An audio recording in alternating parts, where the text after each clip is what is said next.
All right, everybody, what is going on? We got a Huskies game tomorrow evening, quite late, 7:30. Not a huge fan, but I will be going live at about 7:30, and I will be streaming this whole game, the watch along. You guys know the drill. I go live, I do play-by-play, I talk about the game, we talk about whatever in the chat. It's always fun, it's always a party, but yeah, it's going to be one of those throwback to Pac-12 after dark games. 7:30 kickoff, believe me, I would prefer it be a little bit earlier as well. But it's what we got. It's what we're going to do.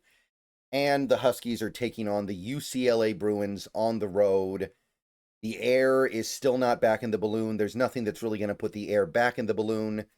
But the Huskies still have a game to play. And then the week after that, they'll have another game to play.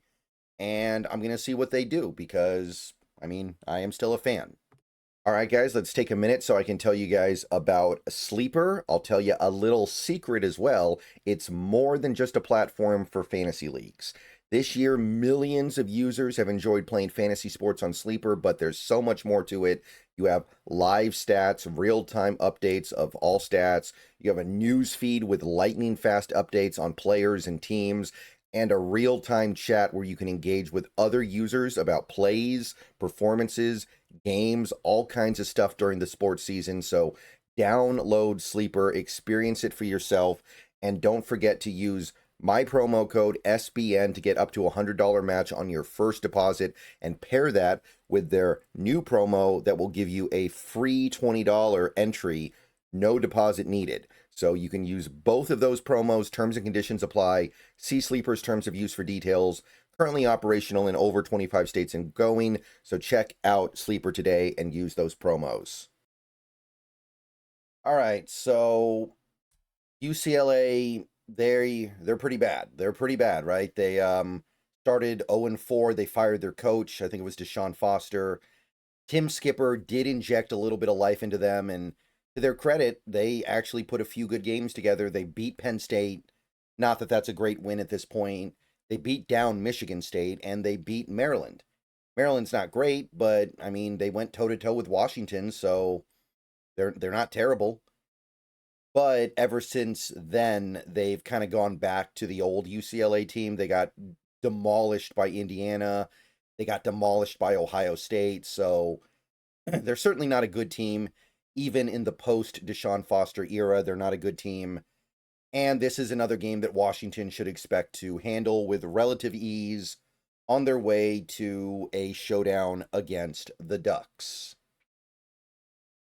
It's too bad that game against the Ducks doesn't mean as much as it could have if we had just beaten Wisconsin like we should have, but this is the situation we find ourselves in. So UCLA, I was intrigued by them this year because Nico Iamaleava, I think that's how you pronounce it, and even if it's not, that's how I pronounce it because it's very fun to say.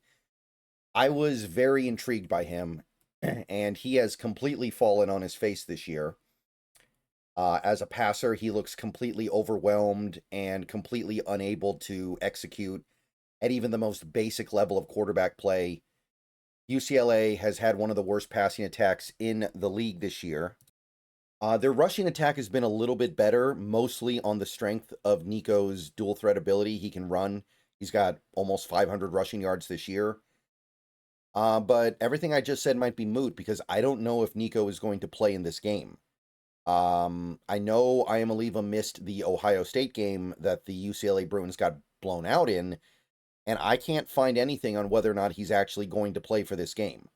Now, given the fact that he's obviously not going to declare for the draft at this point because he's been so bad this year, I don't think he feels any need to protect himself, but this season's already been so bad, it's not like he's going to be in any big hurry to get back out there and hurt his stock even more. So I don't know what's going on there. If they don't have Nico, the backup quarterback, I think his name is Duncan, that played a little bit last week against Ohio State. He doesn't really offer the dual threat stuff. So if you take out Nico and you put in the backup, they still have one of the worst passing attacks, but now they have one of the worst rushing attacks because without Nico, there's just nothing.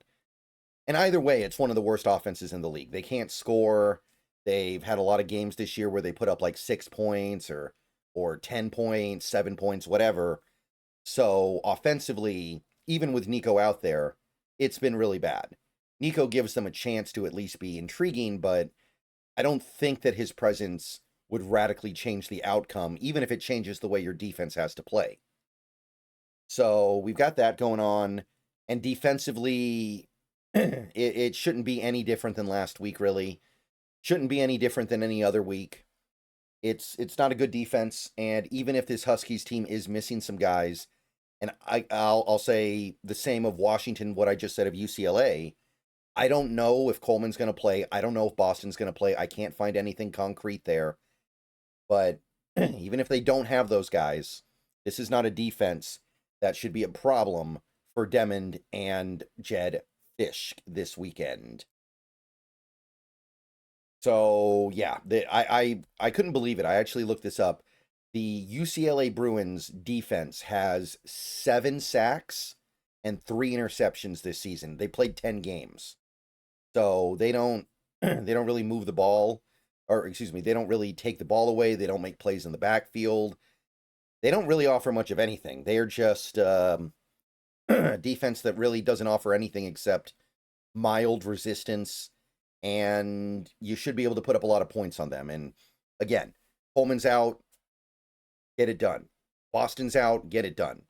I don't really care. Offensive line beat up, get it done. So I don't think there's too much else to say, guys. Should be another relatively easy win. Probably not quite as easy as last week because you are on the road, and this Huskies team has had some problems on the road. But the thing is, I need to see some signs that this team can move past that. I need to see some reason to believe that this team can start to get over that kind of stuff if I'm going to believe in the Jed Fischke era beyond 2025. And this game is in California. It's a West Coast game. You're not going to Maryland and playing at 9 a.m. You're not having even like a 1 p.m. start in Michigan. This is a late night start. This should be right up your alley. My understanding is that the weather's not going to be any kind of a real issue. I don't think there's going to be rain. So at a certain point, I need to throw that stuff out and just say, look, if you can't win on the road, then I don't really need you to still be here. So not really hearing any of that stuff. The UCLA crowd is probably not going to be overly raucous. Is it raucous or raucous? Whichever. For a 3-7 team, I don't think they're going to really get all that excited for it. So crowd should not be a huge factor here. Just go in there, get the win, get out, and we'll see what happens the following week. But it's look, this is all about improvement, right? Last year you won 6 games. This year you win this game, you're at 8. And that's improvement, right? That is non-trivial improvement in a 12-game season. So I'll take it. Even if it means we get clobbered by Oregon next week, whatever bowl game we get at that point, not a great one, but an okay one probably. Whatever. It's cool. It's cool. I can get behind that, but you start dropping games like this, and then you're at a 7-win pay, and then you're at 7 wins at the end of the regular season, then I'm like, okay, where's this going? How is this ever going to get to where we wanted to get to if we can't perform on the road even against bad teams? And we've already seen a little bit of that this year, so I don't want to see it again. All right. See you guys tomorrow night for the watch along. Hope to see you there. Bow down to Washington. Let's go get it.